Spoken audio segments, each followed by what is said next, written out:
Hace unos 15 años más o menos, un empresario mexicano se puso en contacto con una preparatoria privada y les propuso llevar a cabo un curioso experimento educativo. Quería contratar sus instalaciones y su plantilla de maestros para dar clases a miles de estudiantes, quienes recibirían una beca del empresario.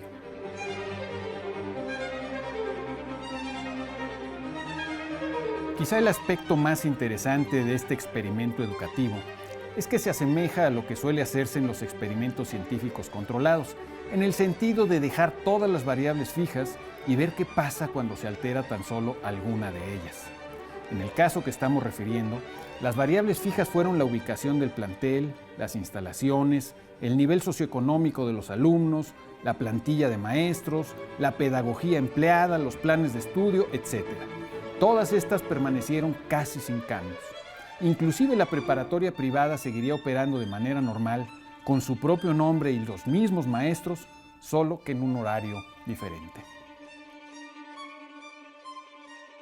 La variable diferente, introducida por el empresario, sería apenas un conjunto de reglas de exigencia y de disciplina. Quienes las cumplieran permanecerían en el plantel y recibirían una beca. Así de simple.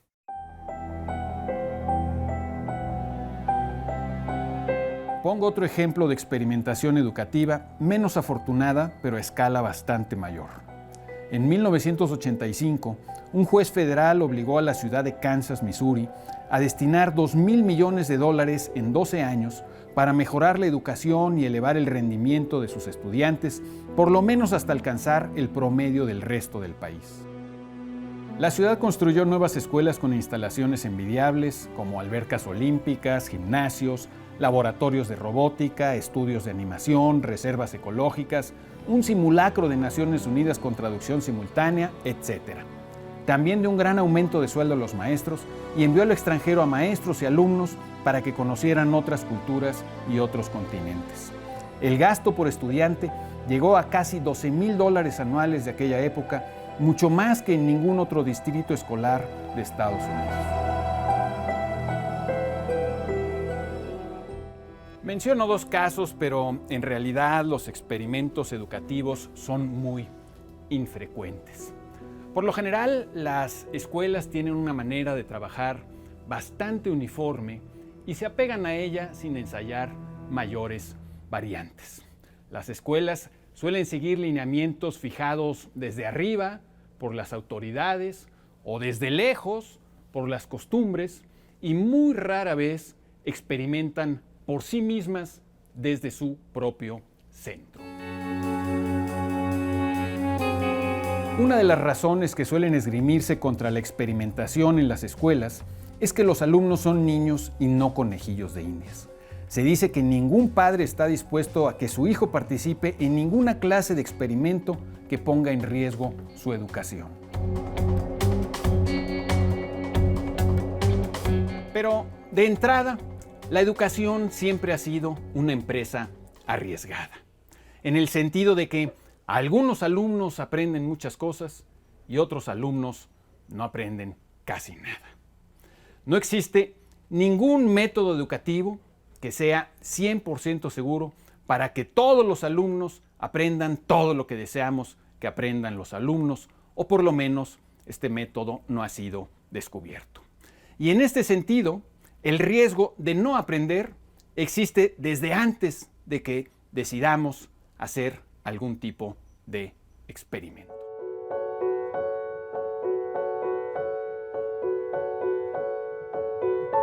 Pero además, y por desgracia, en muchas escuelas lo que es casi seguro es que los alumnos no aprenderán lo que deberían aprender, y en esos casos no correr el riesgo de hacer cosas distintas equivale simplemente a continuar fracasando casi con total seguridad. Desde luego, los niños no son conejillos de indias y están muy lejos de ser tan predecibles como las ratas de un laboratorio. Aunque los métodos que suelen seguirse en las escuelas, del tipo pocos premios y muchos castigos, calificaciones, etc., parten precisamente de que los niños sí son tan predecibles como las ratas de un laboratorio. Y en efecto, no lo son.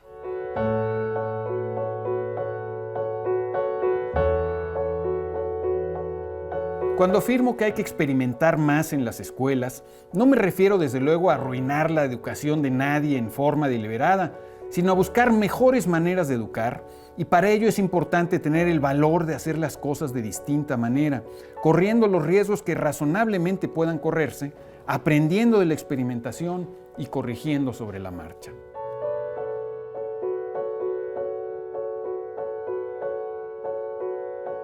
Aldous Huxley, el escritor, dijo que la experiencia no es lo que nos sucede, sino lo que hacemos con lo que nos sucede.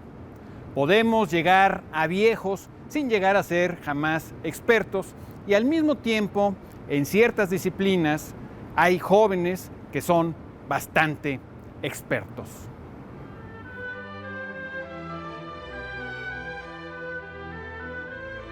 Huxley tenía razón, pero el argumento más sólido en favor de la experimentación educativa está en nuestra propia lengua, que, como hemos dicho en numerosas ocasiones, es el gran depósito de la sabiduría de innúmeras generaciones. Los expertos poseen pericia, es decir, habilidad y destreza. Pero esa habilidad y destreza no es innata ni mucho menos. Palabras como experto, experiencia, experimento, pericia, etc., vienen de una misma raíz antiquísima e indoeuropea. Me refiero a la raíz per, que significaba intentar o ensayar.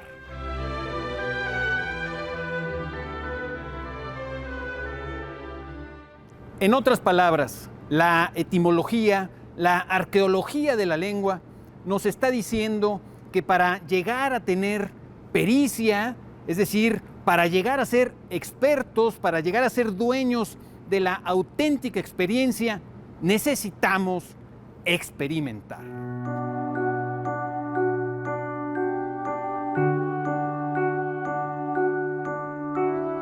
A los niños pequeños les encanta realizar experimentos que terminan por hacerlos expertos en, por ejemplo, los efectos de la ley de la gravedad. Los adultos no deberíamos perder de vista la importancia que posee la experiencia para adquirir la pericia educativa y, como he dicho con insistencia, las instituciones más obligadas a aprender, tanto de su propia experiencia como de la ajena, son las instituciones educativas.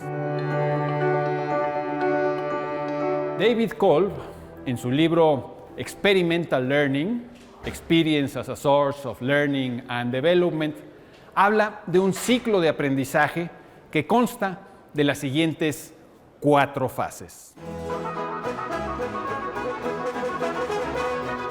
La primera, los hechos concretos percibidos por el sujeto. La segunda, la observación y la reflexión en torno a estos hechos.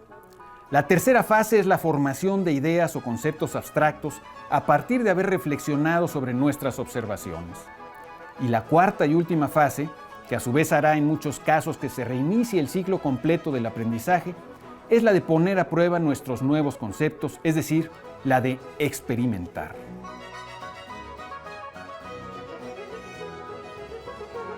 Este es el círculo virtuoso de la verdadera experiencia y es imperativo que lo pongamos en marcha en las escuelas, en particular en aquellas que no están dando buenos resultados. Las instituciones educativas dignas de su adjetivo deben reconocer esta verdad elemental, que la experiencia y la pericia, es decir, las cualidades de los expertos, se adquieren mediante la experimentación.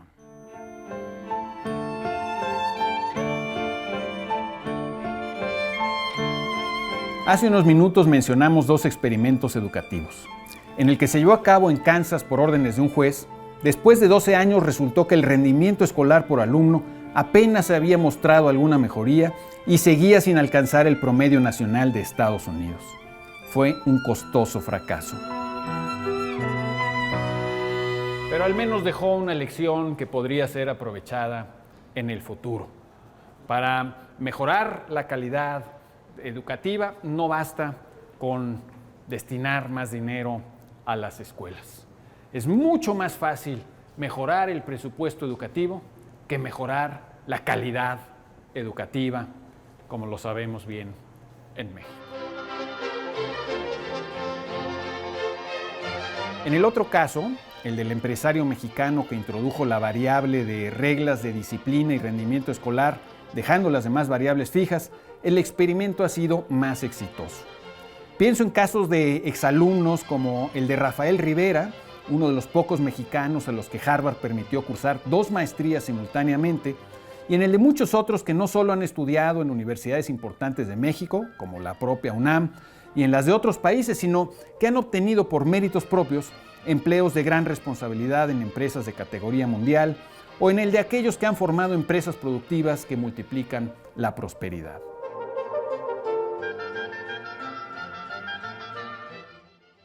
Del plantel azteca han egresado más de 10,000 alumnos con altos promedios, consistentemente bien evaluados por el Ceneval y otras instituciones. Pero sobre todo, hablamos de miles de jóvenes que han podido mejorar su vida y ampliar su horizonte de posibilidades. Soy Pablo Boullosa. Usted tiene la palabra.